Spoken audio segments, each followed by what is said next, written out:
Hey Psyche2Goers, and welcome back to another video.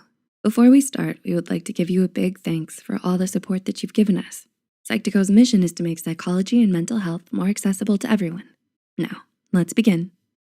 Are you extremely afraid of being judged by others? Are you very self-conscious in everyday social situations? Do you avoid meeting new people?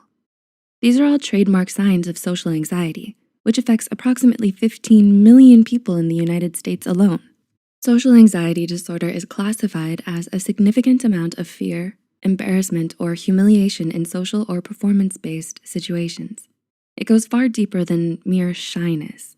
Where shyness is more of a personality trait, social anxiety disorder can cause significant disruption of your daily life. Before we begin, we would like to mention that this video is created for educational purposes only and is not intended to substitute a professional diagnosis. If you suspect you may have social anxiety disorder or any mental health condition, we highly advise you to seek help from a qualified mental health professional. With that said, here are 9 things that social anxiety makes us do. 1. Repeatedly double-checking the location and time. Do you find yourself repeatedly checking your phone to make sure you're in the right place?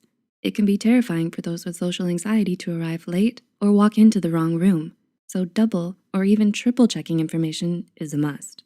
Even if you know you've got the details right, it can bring you peace of mind just to make sure.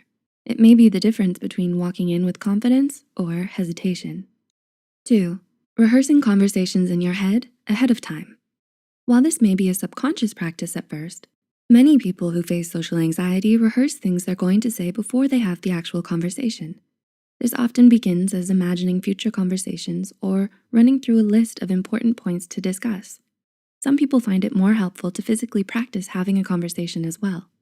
That being said, not everyone who rehearses their conversations beforehand necessarily has social anxiety.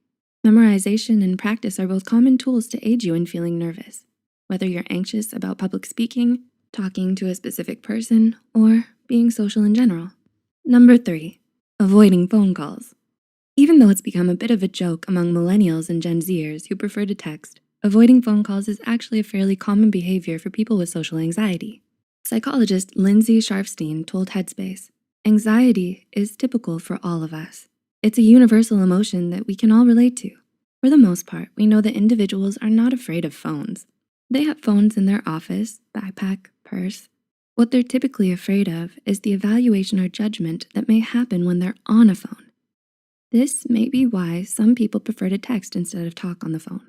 The more distance one can put between themselves and the other person, the more comfortable they generally feel interacting." 4. Faking phone calls. Have you ever pretended to be in the middle of a call just to avoid talking to someone, or worn headphones to discourage others from approaching you? Although it's safe to assume that phone calls are not something that people with social anxiety look forward to, faking a call can come in handy. It can be a lot easier to act busy rather than face the awkwardness of an unwanted conversation, so this can become a habit of avoidance if you have social anxiety. 5. Constantly worrying about how everyone sees you.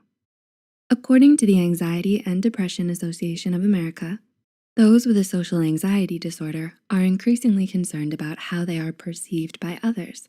The last thing they want is to come off as awkward, fumbling, or boring. You've likely felt this way at some point throughout your life, whether it's the desire to fit in with friends or making a good impression on a potential employer. With social anxiety, however, this pressure to perform feels constantly heavy and can lead to full-blown panic attacks when in social or performance-based situations. Number 6. Feeling lonely even when you're surrounded by people. People with social anxiety can share this feeling with those who battle depression and other mental illnesses as well. So unfortunately, a lot of people can relate to this isolating feeling. When social anxiety keeps you from being your true self, it can be difficult to feel included at all. It's frustrating to be close to others, but not be able to connect with them in a comfortable way. If you're struggling to properly communicate and are extremely hesitant to even start a conversation, that adds to your feelings of loneliness, even when you're surrounded by others. Number 7, clenching your teeth and other physical discomforts. Do you feel shaky or lightheaded when faced with a social situation? Does your heart rate speed up, or do your hands tremble? The stress that comes with social anxiety can manifest through physical symptoms. Many of the symptoms are signs of nervousness, such as sweating, flushing, and feeling shaky. According to Mayo Clinic, you might also be dealing with muscle tension, feeling that your mind has gone blank, or have trouble catching your breath. Number 8, obsessing over how you look. When you're constantly worried about how others perceive you, you're likely to be concerned with how you look as well. You might have a distorted body image and think that you're less physically attractive. Your thoughts can flit from your hair to your clothes or flaws in your skin, to thinking that it's just all wrong. In an attempt to feel comfortable in your own skin, you might spend an inappropriate amount of time and money on fixing your appearance, such as shopping for better clothes, getting high-end beauty products, or going on diets if you think you're overweight. And number 9, you feel more like yourself around the people you're comfortable with. Do you think you're picky about who you spend time with?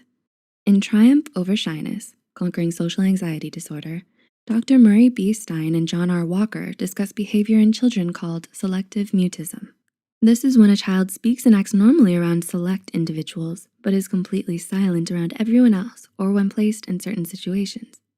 This is a more extreme example, but it shows how those with social anxiety are more likely to relax and open up around people they already know and trust.